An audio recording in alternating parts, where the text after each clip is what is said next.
individual creativity is great, but it gets you to a certain point, and it's limited.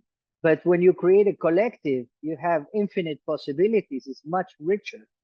There is this poem from this mystical rabbi from the early 20th century, Rabbi Cook, his name is, and he wrote a poem called The Fourth Dimensional Song. And he says the first dimension is when you sing about yourself. And it's great, but at some point your heart feels too narrow, and you want to expand and you want to sing about your people. So let's say I start singing about the Jewish people, my people, and then all of a sudden it's also too constricting because I don't want to sing just about the Jewish people. So you go to the third dimension, and that's all of humanity.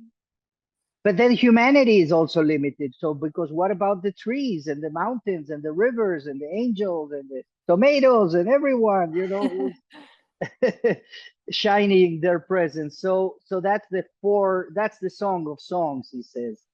And Mm, that's where you can feel the richness of not just the capitalistic society tends to focus, even in the spiritual realm, on the individual salvation, and on the individual exercise to make me feel good, even with meditation.